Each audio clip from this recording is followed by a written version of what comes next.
ইচ্ছাশক্তি থাকলে আসলে সবই সম্ভব। ইচ্ছাশক্তি থাকলে আসলে সবকিছু কঠিন হয়েও খুব সহজ হয়ে যায়।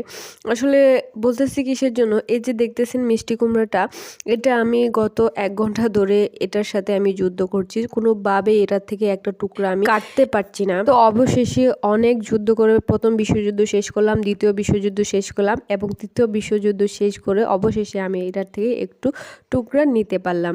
তো আসসালামু আলাইকুম এভরিওয়ান, কেমন আছেন সবাই? আশা করি সবাই অনেক ভালো আছেন, আমিও অনেক ভালো আছি। যে মিষ্টি কুমড়াটা দেখছেন, এটা কি দেখতে কিন্তু যেমন সুন্দর তেমন খেতে কিন্তু অনেক ভালো লেগেছে, মানে অনেক সুস্বাদু লেগেছে। মানে সব মিষ্টি কুমড়া কিন্তু এতটাও মিষ্টি হয় না, সাথে চিনি অ্যাড করতে হয়, কিন্তু এই মিষ্টি কুমড়াটা থেকে কোনো রকম চিনি অ্যাড করতে হয় না, এটা অটোমেটিকলি অনেক মিষ্টি ছিল। আসলে মাঝে মাঝে কিছু কথা চিন্তা করলেই না যে আল্লাহর সৃষ্টি কতই না সুন্দর। এটার মধ্যে অটোমেটিকলি একটা মিষ্টি দিয়ে দিয়েছে। মিষ্টি কুমড়ার কালারটা সেই ছিল, তাই না? ক্যামেরাতে দেখো যেমন দেখাচ্ছে, বাস্তবে তার থেকেও বেশি সুন্দর লাগছিল। আচ্ছা যাই হোক, মিষ্টি লাউয়ের মানে মিষ্টি কুমড়ার বেশি প্রশংসা করে ফেলছি, তারপরে আবার মিষ্টি কুমড়া বেশি ফুলে যাবে। যাই হোক, এই মিষ্টি কুমড়াটা আমি একটু ভালোভাবে ছিলে তারপরে এটাকে টুকরো টুকরো করে কেটে নিয়েছি। এখন এগুলাকে আমি ধুয়ে নিব, বেশি ধুবো না যদি মিষ্টি আবার চলে যায় সেজন্য।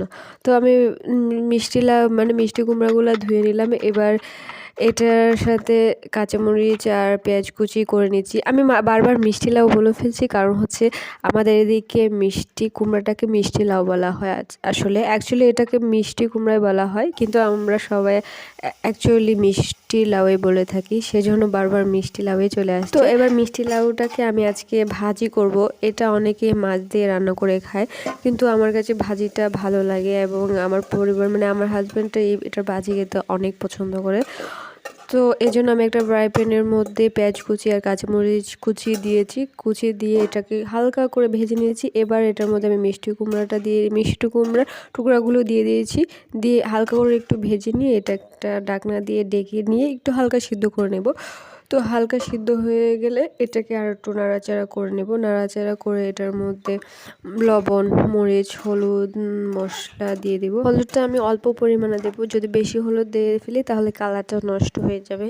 তো সব কিছু দিয়ে এটাকে আমি আর একটু ভালোভাবে নেড়ে চেড়ে নেব এবং নেড়ে ছেড়ে এটার মধ্যে আমি একটা তেজপাতা দিয়ে দেবো। তেজপাতা দিয়ে এটাকে আবার ডেকে রাখবো। তেজপাতা দিয়ে এটা ডেকে রাখলে হয় কি, এটা স্মেল অনেক সুন্দর আসে সেজন্য। তো আমি ডেকে রাখার পরে যখন পানিটা শুকিয়ে যাবে তখন এটাকে ভালোভাবে একটু নাড়িয়ে চাড়িয়ে, তো যে পর্যন্ত পানি শুকাবে মানে তেলটা যতক্ষণ পর্যন্ত ভেসে না আসবে ততক্ষণ পর্যন্ত আমি এটাকে নাড়িয়ে চাড়িয়ে আর একটু রান্না করে নেব।